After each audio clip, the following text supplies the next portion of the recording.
ஓம் சர்க்குருவே சரணம். சிந்தனைக்காக சில வினாடிகள். ஒரு வயதான பெரியவர் ஒருத்தர் ஒரு மருத்துவரை சந்தித்தாராம்.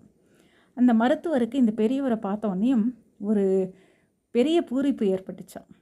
மருத்துவர் அந்த பெரியவர்கிட்ட கேட்டாராம், உங்களுக்கு என்ன பிரச்சனை, எதுக்காக இங்கே என்னை பார்க்க வந்திருக்கீங்க அப்படின்னு கேட்டாராம். இது மாதிரி எனக்கு கிட்னியில் கல் இருக்குதுன்னு சொல்லியிருக்காங்க, அதை ஆப்ரேஷன் பண்ணி தான் அதை சரிப்படுத்த முடியும்ட்டாங்க. இந்த ஊர்லேயே நல்லா ஆப்ரேஷன் பண்ணக்கூடிய டாக்டர் நீங்கள் தான் அப்படின்னு சொன்னாங்க. அதனால் உங்ககிட்ட ஆப்ரேஷன் பண்ணிக்கலான்னு வந்திருக்கேன் அப்படின்னு சொன்ன உடனேயும் அந்த மருத்துவர் நர்ஸை கூப்பிட்டு, இவர் நமக்கு ரொம்ப வேண்டியவர், இவரை நல்லபடியாக கவனிச்சிக்கோங்க அப்படின்னு சொல்லி அனுப்பி வச்சாராம். அவரை உடனே அட்மிட் பண்ணி அவருக்கு ஆப்ரேஷன்லாம் ஃபிக்ஸ் பண்ணி ஆப்ரேஷனும் பண்ணி அவர் நல்ல முறையில் குணம் அடைஞ்சு இருந்தாராம்.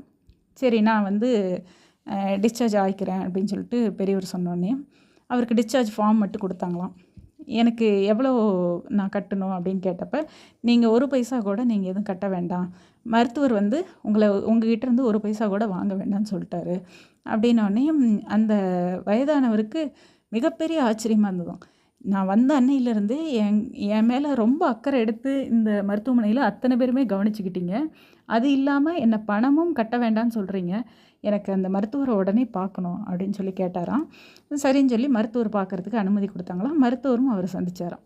அப்போ இந்த மருத்துவர்கிட்ட இந்த பெரியவர் கேட்குறாரு, எனக்கு நீங்கள் யாருன்னே தெரியல, ஆனால் நான் வந்த அன்னையிலேருந்து என்னை ரொம்ப பொறுப்பாக கவனிச்சுக்கிட்டு எனக்கு ஆப்ரேஷனை ஃப்ரீயாகவும் பண்ணியிருக்கீங்க, நீங்கள் யாருன்னு தெரிஞ்சதுன்னா எனக்கு மனசுக்கு ரொம்ப மகிழ்ச்சியாக இருக்கும் அப்படின்னு சொல்லி கேட்டப்ப அந்த மருத்துவர் சொன்னாராம், நான் 8 வயது இருக்கையில் எங்கள் வீட்டுக்கு நீங்கள் ஜாதகம் பார்க்க வந்திருந்தீங்க.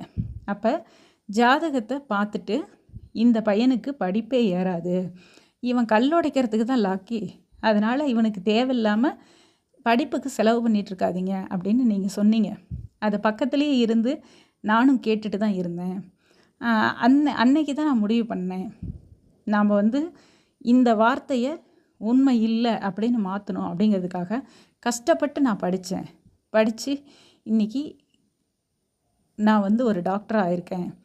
நீங்கள் கல்லுடைக்க தான் லாக்கின்னு சொன்னீங்க, ஆனால் அந்த கல் உங்கள் கிட்னியில் இருக்குது அப்படிங்கிறது உங்களுக்கு தெரியாமல் போச்சு அப்படின்னு சொல்லி அந்த மருத்துவர் சொன்னப்ப இந்த ஜோசிக்காருக்கு கேட்ட உடனேயும் பயங்கர அதிர்ச்சியாக இருந்ததாம். அப்படின்னா ஏன் என்னை இவ்வளோ தூரம் நீங்கள் பொறுப்பாக கவனிச்சுக்கிட்டீங்க அப்படின்னு சொல்லி கேட்டப்ப, நீங்கள் எனக்கு படிப்பே ஏறாதுன்னு நீங்கள் சொன்ன அந்த வார்த்தை தான் என்னை இன்றைக்கி டாக்டராக கொண்டு நிறுத்தியிருக்கு.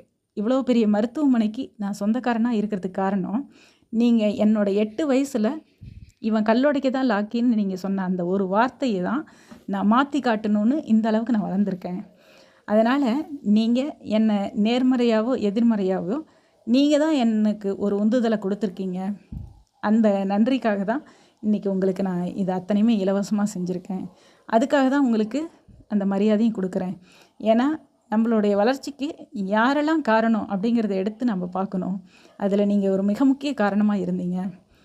ஒருவேளை இந்த வார்த்தையை நான் கேட்காம இருந்திருந்தேன்னா நான் கல்லுடைக்கிறதுக்கு தான் லாக்கியாக கூட இருந்திருப்பேன்.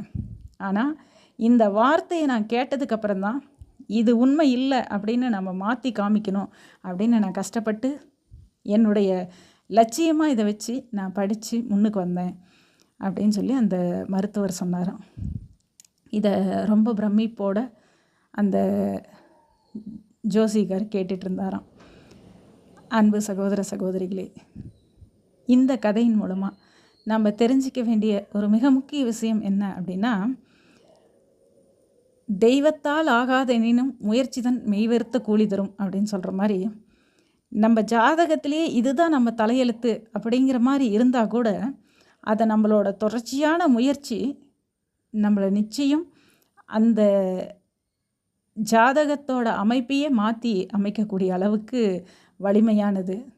நம்ம தன்னம்பிக்கையும் நம்மளோட செயலும் தான் நம்மளை மேலே கொண்டு வருமே ஒழிய வேறு எந்த தடைகள் இருந்தாலும் உண்மையான முயற்சியில் இருக்கிறவங்க என்றைக்கும் தோற்று போக மாட்டாங்க அப்படிங்கிறதுக்கு இந்த கதை ஒரு உதாரணமாக இருக்கும். ஓம் சர்க்குருவே சரணம்.